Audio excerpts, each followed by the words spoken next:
इसके 7 बेटे थे और 7 बहुएं थी। दिवाली के पहले कार्तिक बदी अष्टमी को सातों बहुएं अपनी इकलौती नंद के साथ जंगल में जाकर खदान में मिट्टी खोद रही थी। वह वहां पर स्याऊ की ईमान थी। मिट्टी खोदते समय नंद के हाथ से स्याऊ का बच्चा मर गया। इससे स्याऊ माता बहुत नाराज हो गई और बोली, मैं तेरी कोख बांधूंगी। तब ननद अपनी 7 भाभियों से बोली, तुम में से कोई अपनी कोख बंधवा लो। सभी भाभियों ने अपनी कोख बंधवाने से इनकार कर दिया, परंतु छोटी भाभी सोचने लगी कि अगर मैंने अपनी कोख नहीं बंधवाई तो सासू जी नाराज होगी। यह सोचकर ननद के बदले में छोटी भाभी ने अपनी कोख बंधवा ली। अब इसके बाद उसको जो बच्चा होता वह 7 दिन का होकर मर जाता। एक दिन पंडित को बुलाकर पूछा, मेरी संतान 7वें दिन क्यों मर जाती है?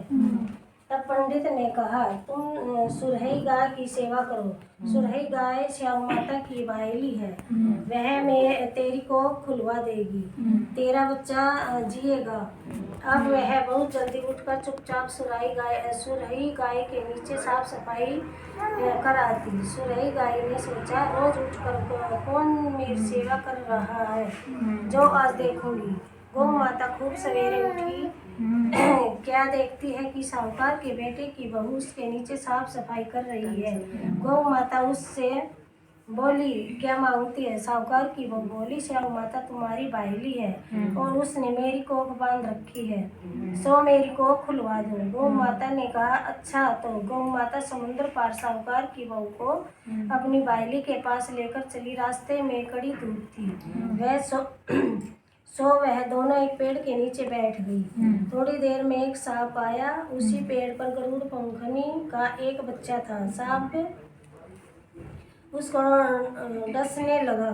तब साहूकार की बहू ने सांप मारकर डाल के नीचे दबा दिया और बच्चे को बचा लिया। थोड़ी देर में गरुड़ पंखनी आई तो वह खून देकर साहूकार की बहू को चोंच मारने लगी।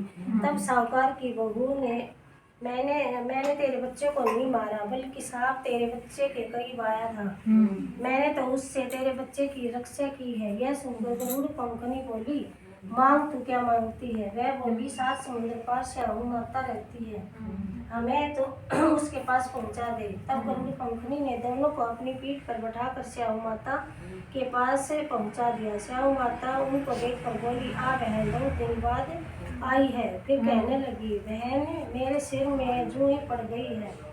तब सुरही के कहने पर साहूकार की बहू ने उसके सारी जूएं निकाल दी। इस पर स्याऊ माता प्रसन्न होकर बोली, तूने मेरे सिर में बहुत सलाई घेरी है, इसलिए तेरे 7 बेटे और 7 बहुएं होंगी। वह बोली, मेरे तो एक भी बेटा और नहीं है, 7 बेटे कहाँ से होंगे? स्याऊ माता बोली, वचन दिया, वचन से दूरी तो धोबी के कुंड पर कंकरी हूँ। तब साहूकार की बहू बोली, मेरी कोख तो तुम्हारे पास बंद पड़ी है। यह सुनकर स्याऊ माता बोली, तूने मुझे ठग लिया है, जा, तेरे घर पर तुझे 7 बहुएं मिलेंगी, तू जाकर उजमन करियो, 7 अहोई बनाकर 7 कढ़ाई करिए। यह लौटकर घर आई तो वहां देखा कि 7 बहुएं 7 बेटे और 7 बहुएं बैठी हैं। वह खुश हो गई, उसके 7 अहोई बनाई, 7 उजमन की और 7 कढ़ाई करी। शाम के समय जेठानी आपस में कहने लगी कि जल्दी जल्दी धो पूज कर लो, कहीं छोटी बच्चों को याद करके न रोने लगे। थोड़ी देर में उन्होंने अपने बच्चे से कहा, अपनी चाची के घर जाकर देखाओ कि आज वह अभी तक रोई क्यों नहीं। बच्चों ने आकर कहा, चाची तो कुछ मान रही है, खूब उजमन हो रहा है। यह सुनते जेठानी दौड़ी दौड़ी वहां आई और आकर कहने लगी कि तुमने कोख कैसे खुलवाई? वह बोली, तुमने तो कोख बंधवाई नहीं थी, सो मैंने कोख बंधवा ली थी। तब स्याऊ माता ने कृपा करके मेरी कोख खोल दी है। ये स्याऊ माता जिस गरीब साहूकार की बहू की कोख खोली, उसी प्रकार हमारी भी कोख खोली। एक कटोरी में गेहूं के दाने लेकर कहानी सुने, इसे मिट्टी में हाथ नहीं डालना चाहिए।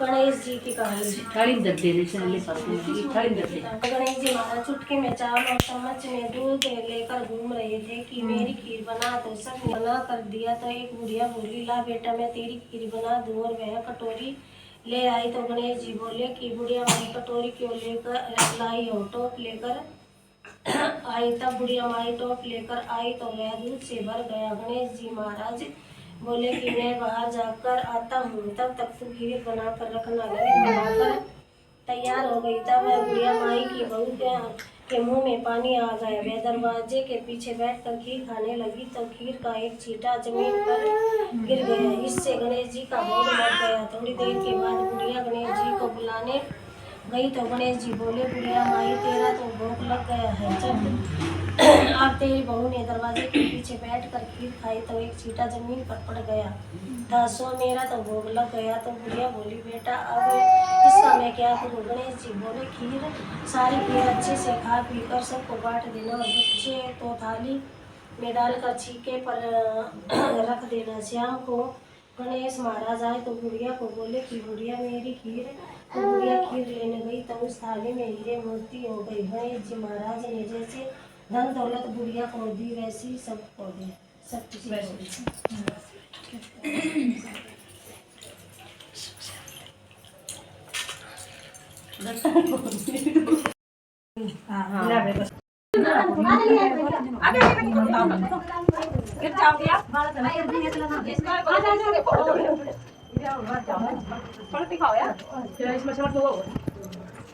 Asa gabi to.